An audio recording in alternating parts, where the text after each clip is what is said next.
Hello chess friends and welcome to the Chess channel and welcome back to our Queen's Gambit series. So in this series we're covering some great lines and some great opportunities for both sides. So after the first moves d4, d5 and then c4. In my previous videos we have analyzed some of the lines of the Queen's Gambit accepted, some of the lines of the Queen's Gambit declined with the semi-Slav setups and similar stuff. Today we're continuing again with the Slav defense but with the so-called Geller Gambit. We have analyzed now in my previous video this particular line, so d4, d5, c4 and then c6, the Slav defense. After the move knight to f3, knight to f6, then knight to c3, which is now the so-called 3 knights variation. My recommendation here for black is simply to proceed with the move d takes c4. We have analyzed now before this line the semi-Slav setup, and my recommendation was to go simply c takes d5. We'll analyze also some other opportunities. We'll analyze also some more dynamic opportunities for black in the semi-Slav setup. But now let's see what's all about the Geller Gambit. Now after move d takes c4, also in my previous video we have analyzed the move a4, which is the elephant variation, and then after the move bishop to f5, which is my recommendation here to go into the so-called check variation. I think there are really great opportunities for both sides, but here we're analyzing, instead of this move d takes c4 and a4, we're analyzing the so-called Geller Gambit with the move e4. And okay, what does white gain here with this setup? First of all, what we should notice, white has a powerful pawn central control. With this pawns we're restricting the ability of the minor pieces of blacks to play. Now, of course, black has some control play opportunities with the move b5. Black simply relies on his first 4 versus 2 situation on the queen side. This is now very important. Of course, white has a dominant central position, and it's a gambit line. That's why it's called the Geller Gambit. In my opinion, white should proceed here with the normal idea, bishop to e2, to go into a calm line. There are now several ways. You could go also with the move e5. You could go also very early with the move a4, but I think the fast development is very important in every opening. So bishop to e2. Now what black, in my opinion, shouldn't do is to proceed here with the move after bishop to e2. Shouldn't proceed with the move b4. The move b4, in my really honest opinion, is an early exposure of the pawn. Although you're getting a tempo, and you see now with the move b4 you will have the opportunity to take out the pawn on e4. But the problem is that both of these pawns on b4 and on c4 are hanging. The better way is maybe to proceed here with the move e6. After move e6, the game becomes really normal, castling, maybe bishop to b7, and the move bishop to b7 I think is very important for black to play. If you don't play the move bishop to b7, you could always risk this idea. Let's see, after potential a4 move, here you still have the opportunity to play the move a6, and if you could just imagine the position without the bishop on b7, then there are always some tactical opportunities after a takes b5, then c takes b5, and then knight takes b5, a takes b5, and then your rook could be hanging. So this bishop to b7 is very important to not get some attacks on the a file, and that's, I think, the first setup that black should do in the Geller Gambit. So playing first a calm game, not expose the pawns. You will find a way to push your pawn on b4. You will find, I think, great ways to counterplay on the queen side, but first I think you should play a calm game. Now maybe white could break the position with the move b3 in order to crack really the whole queen side, really paralyzing all of the pawns. But now maybe after b4 white could counterplay also with e5, and now really the best way here for black is to proceed knight to d7, because after knight to e4 you could break now not with move c3 but with the move c5. With the move c5 I think would be very important. Now white could maybe cement the knight around the square d6, but now we could simply recapture it. Bishop takes d6, a takes d6, and now maybe it would be time to push the pawn on c3. These are now very annoying pawns, and now with this bishop's activity I think we could have a great game. Knight can come out here on c6 on natural squares, and now maybe castling is also an opportunity. But after move d takes c4, white could do is, of course, after move e4 and b4, white could go here after move b4. You see now it seems so that you have gained something, because the knight has to move now and you can now take a centralized pawn. But it's actually a very risky line for black, because we can now also recapture the pawn on c4. And okay, you can maybe attack the bishop, knight to d6, but now bishop to b3 and bishop to d3 can happen. And now here after potential e6 castling, here e2, knight to f5, bishop to f4. I think in this particular line, if you expose yourself too early in the Geller Gambit, as I said, my recommendation was simply go c6, bishop to b7, a6, and keeping the pawn on b5, keeping the pawn structure on the queen side first fixed. As I said, maybe afterwards then push the pawn on b4 and c4. But now after move bishop to f4, what we can notice now that black has some dark square problems. So white has a pure domination of the square c5, also of the square e5. Let's see a possible continuation, maybe bishop to e7, rook to c1, castling rook to e1. So you see we're controlling these two squares on the board, and there's simply no good way here for black to proceed. c5 is not an opportunity. The knights are a little bit misplaced, the knights are cramped. You could maybe try knight to d7, but it's still very long run because you cannot never really play the move here, the c5. So let's see, bishop to a6, maybe knight to c5, bishop to b5, maybe it's an opportunity now,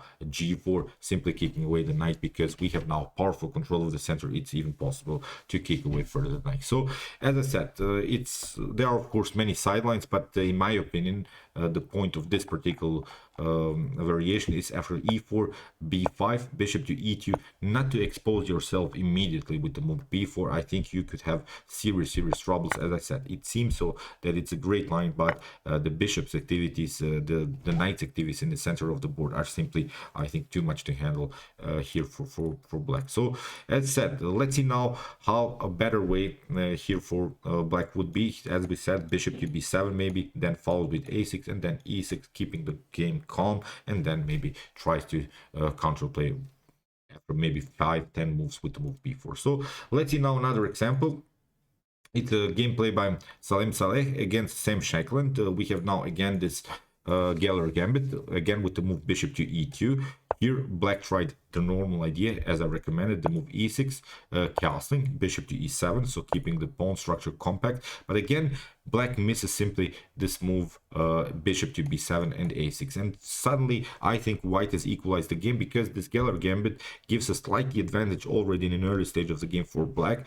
After move a4, you see again we haven't secured our queen side with bishop to b7 and a6, and now here b4 could be an opportunity, but again we can counterplay here from right perspective with move e4, e5, pardon me, knight to d5, and now knight to e4. Now the c5 is a long run, you cannot do it as in the previous line. c5 is very well controlled.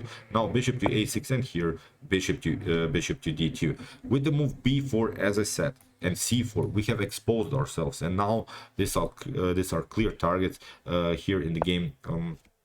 Salim tried, pardon me, Sam Shackland tried queen to a5, but here white had the opportunity to counterplay here around the square c4, and the problem is now c3 is very well protected. We have a powerful control of that square.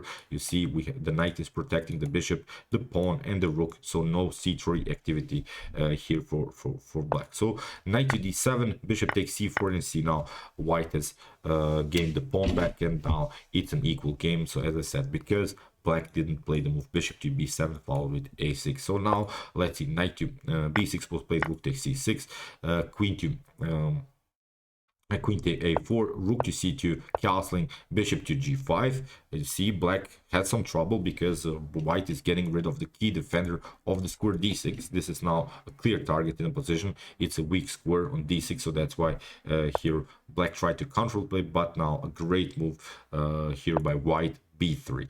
So all of these games that we're analyzing will be in the description below. You can maybe analyze the whole games with some opportunities for both sides. That's not the point. I'm just pointing out that the setup bishop to b7, a6, and similar ideas are really compact first, and then we can strike maybe then afterwards with some queenside activities. Queen to d7, we have here bishop takes e7, queen to e7, and now comes this move knight to d6, rook to c3, knight to d2.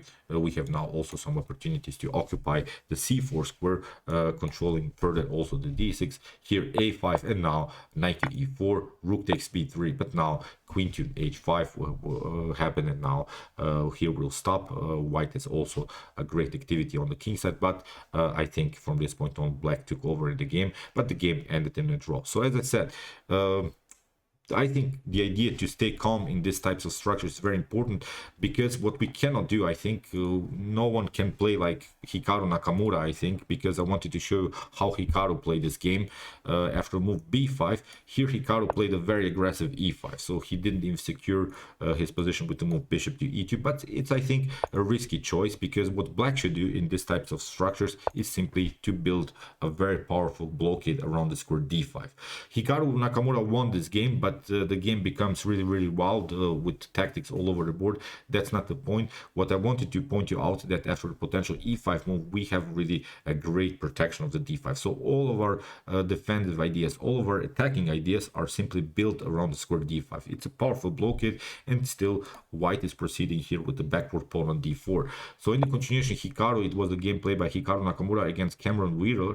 Here Hikaru tries now the move a4, tries to expose black with, of course, with the move b4. Then we could try knight to e4, and again we have reached this position in which, of course, black has now two weak pawns, the weak pawn on c4 and also the weak pawn on b4. So that's why black reacted here, I think, correctly with the move e6. Now after a takes b5, we have here now knight to c3, because the knight was attacking also the b5 pawn. Now after b takes c3, here black, I think, has a decent game with the move b5. And as I said, Hikaru Nakamura won this game, but it's a +1 position for black, because black found a great way how to cement his position around the square d5. As I said, this is now our clear defensive strategy, blockade around the square d5. Here in the game, Hikaru is the great attacker. He finds always great ways how to activate these pieces. Knight to g5, bishop to b7, bishop to e2, because the problem is now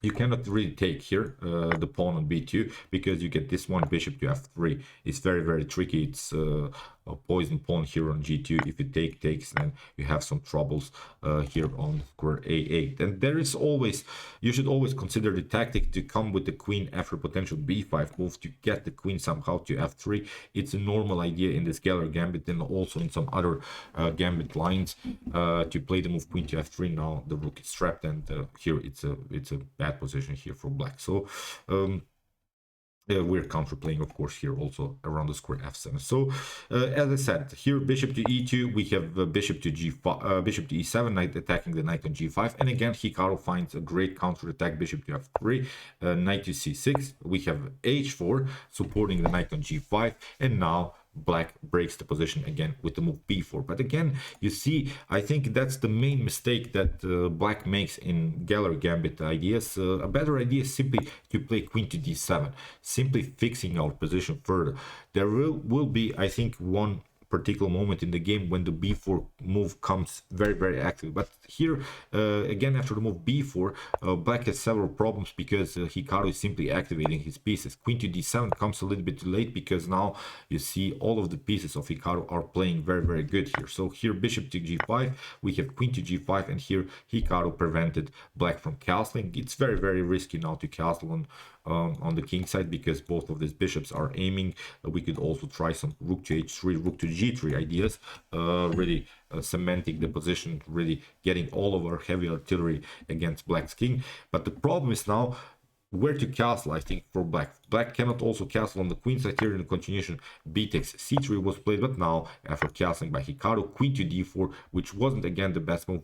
Actually, castling is the best move. You have to somehow find a way to defend this position, maybe activating your knight somehow in the defense.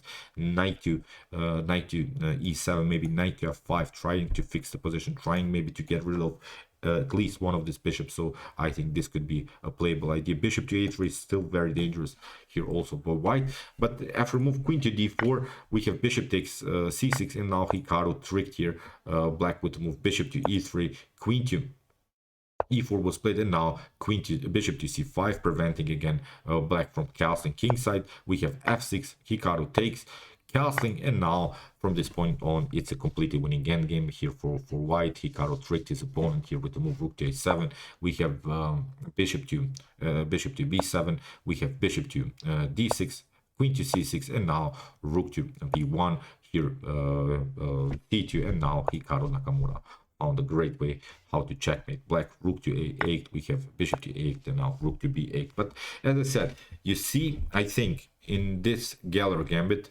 black's main issue is this exposure move with the move b4 and c4. So I think white is simply provoking these types of positions where black is pushing the pawn on b4, then the pawns are becoming really a clear target of white.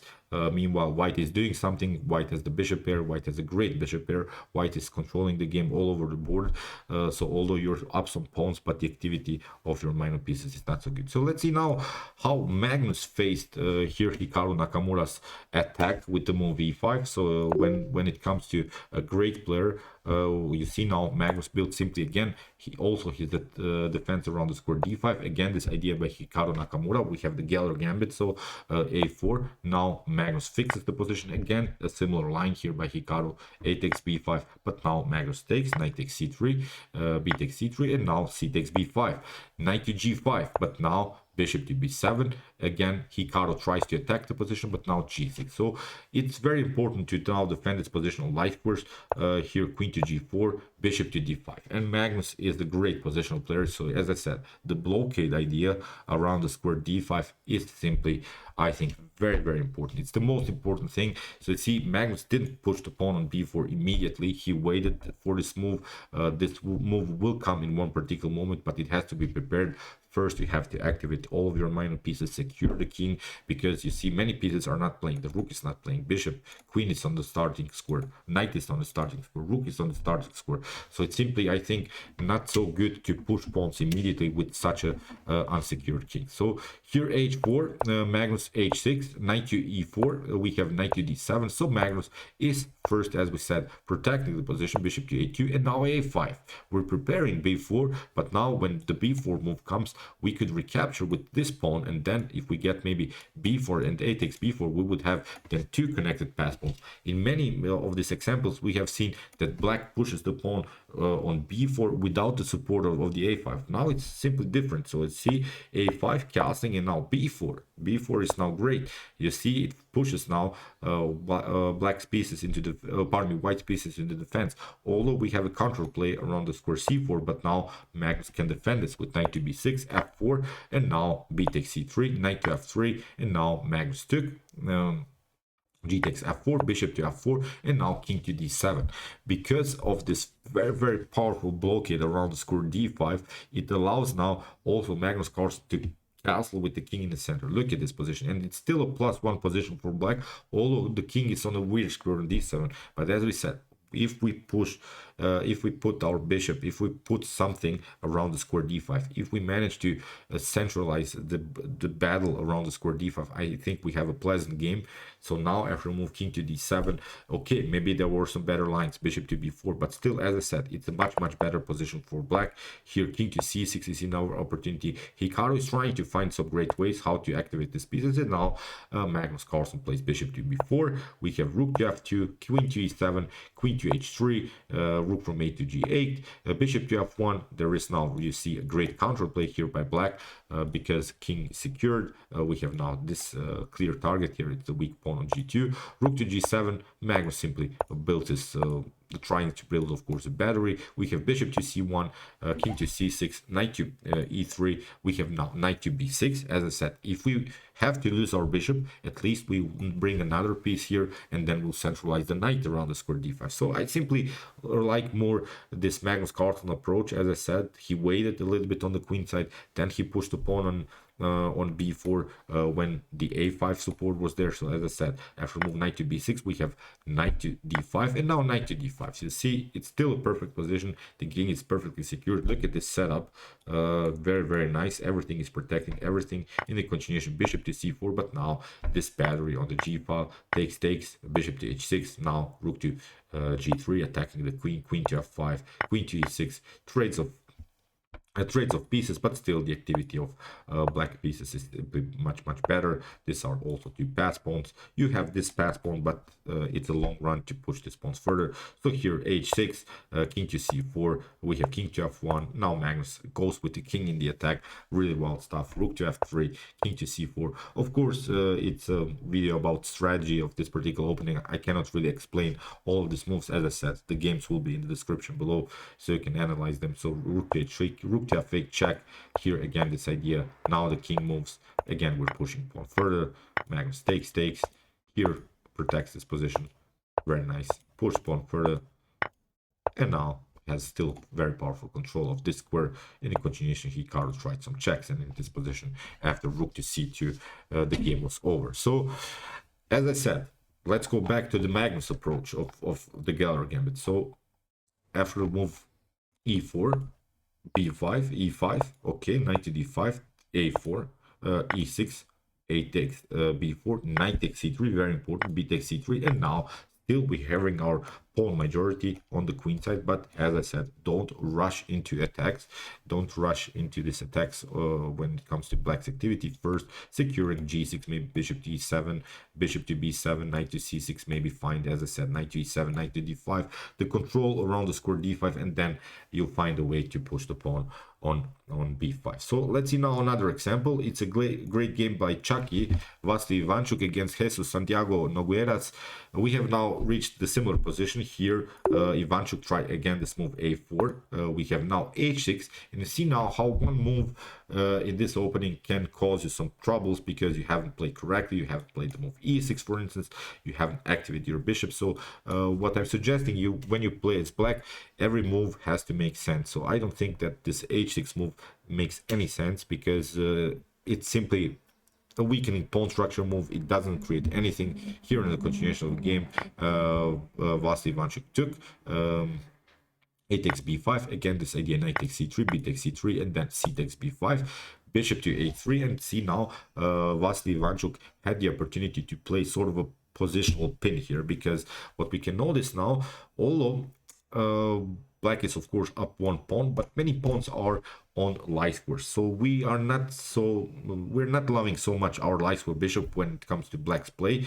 We're loving much more, I think, our dark square bishop, because in one particular moment I think we have to play the move e6, and then this bishop would have at least some kind of a good activity. But with the move bishop to a3, Vasily Ivanchuk prevented this idea. Here black tried here the move e6, but now after bishop to f8, king to f8, and at least one thing accomplished. At least black is not able to castle anymore. King to f8, we have queen to b1 attacking the b5, and now knight to d2. This path, I think, from white's perspective, you should always memorize, because what we're trying to do is of course to occupy the d6. The d6 after the early move e5 is, I think, the long-term goal for white, to cement the knight around the square d6, because when we push the knight on d6, it's in this diagonal setup against this knight. So in order to attack the knight on d6, black will need at least 3 more tempi in order to somehow attack the knight. In the continuation of the game here, black tried knight to d7, we have bishop to e2, and here again this idea bishop to b7, but now you get some tactics. Knight takes c4. Here black tried bishop to g2, but it's a bad move. Here after rook to g1, we have now this one, and suddenly Vasily Ivanchuk is going into bishop versus knight endgame, but with clear targets, of course, with these weak pawns on c4 and c4 and a6. I think mission accomplished, because the main strength of black was simply this 3 versus 1 pawn majority. Now these are isolated pawns, although the king is of course not so good on e1, but also black's king is not so good on f8. Still we have opportunities maybe to play king to f1, king to g1, and still continue our pressure against this pawn. So let's see now how Chucky handled the position. We have queen to b4 check, king to g8, rook to g3. Here Vasily Ivanchuk simply attacked further the position. Rook to g8, queen takes a6, and now knight to f4. We have bishop to c4, and suddenly it's a much better position. Queen to c6. Vasily Ivanchuk is a great attacker. He finds always great opportunities. Here rook to c4 is not an opportunity. We'll simply take out this one. Here knight to h5, rook to f3, here knight to f4 again, and now bishop to f1. We have king to g7, h4, splitting the pawns here, splitting the key defender of this pawn. But black found a decent way how to connect his pieces on the back rank here. That's why Vasily has to play rook to c1, a passive move, rook to a3, and now again rook to g3, knight to g6, takes, and now queen to g4 attacking the pawn, rook to h1, Vasily takes after trades of pawns. Here rook to a2 was played, rook to g3, king to f8, and okay, I'm not showing you now the whole game. It's obvious that white still has problems because the bishop is locked here, but with this 3 versus one majority here in the center, of course, white was able to win the game. So as I said, this is now really aggressive approach with an early e5 move. Let's see now another example. Here after move bishop to e2, you can see now very early, as I said, the move knight to b4, and here you can also see by white this counterplay. As I said, my recommendation was simply to go knight to a4, but here you could also see the counterplay with the move e5, and here it was a game played by Magnus Carlsen against Yu Yangyi. I think black had made an immediate inaccuracy in the opening. B takes c3, now Magnus takes, and here what Yu Yangyi did here, he should have proceeded, of course, first maybe with this idea, c takes b2, then after bishop to b2 we could recapture with this pawn or with this pawn. So I think black has solved all of the positional problems, but again I think again we have this exposure move by black b4. You see now causes again some new problems in the continuation of the game. Again, these are simply weak pawns. So, and Magnus Carlsen is a great attacker. Magnus Carlsen is of course a great positional player. He will find a way how to attack this pawn. So here you see Magnus regroup, took out this pawn. He has now still the bishop pair. When it comes to activity, of course, black has now a 4 versus 3 situation on the king side, but these are pawns in front of the king. You will not move your pawns in front of the king. We can notice now here it's, I think, the pure domination of white. White is now a 2 versus 1 situation in the center. Here is also a battle here maybe on the a file, but I think the centralized knight on c4, the bishop's activity, the light square diagonal, the dark square diagonal is simply great here for white. So in the continuation, bishop to c7, bishop to f3, bishop to a6, Magnus regroups. You know how Magnus always finds great ways to activate his pieces. Queen to d3, great counterplay. Rook takes e3, rook takes e3, knight takes e3, and now Magnus simply took. He has now, of course, a better position. This is now bishop versus knight, middle game with the bishop pair against the bishop and a knight. Knight to c7 was played, and now rook to d1, knight takes, queen takes a3, and now after bishop take queen to d6, here Magnus simply has, of course, the opportunity to push the pawn further. And again, I don't want to show you the whole game, but eventually Magnus Carlsen won. So as I said, please memorize. Let's go back to this particular line. So first, calm moves, b4, don't expose yourself from black's perspective. In my opinion, this aggressive idea of whites immediately with the move e5 is not so good. Then we have the centralization idea around the square d5. This is a compact square that we have to simply protect our position, and black will find maybe good opportunities to counterplay, as we said, with b4 ideas. But white has, of course, the activity on the king side, so you should be careful, maybe even delaying the Carlsen situation a little bit with like Magnus Carlsen did with the g6 e6, fixing first the pawns, and then with a5 b4 getting maybe a queenside flank attack. So okay, I hope that you realize these ideas. These are really tricky stuff in the GELLER Gambit. I think it's very important to know this line, because if you're a Slav defense player, you'll meet these ideas. I think you should be familiar with this particular lines, what can happen. Of course, we cannot cover every particular line, but I think we have solved the strategical, positional, and maybe even the tactical problems of this opening line. And I think you can have a great preparation from white and from black's perspective. So okay, I hope that you enjoyed this video. If you want to study the Queen's Gambit and the Slav defense more, check out my Queen's Gambit series, and I've created also the separate playlist for my Slav defense. Here's also our playlist link of the Slav defense. And if you have trouble maybe to play as black, check out my hyper accelerated Dragon Sicilian defense series as a good response to e4. And if you like this content, don't forget to subscribe to my channel. See you soon with some more videos, and chess is the best, of course.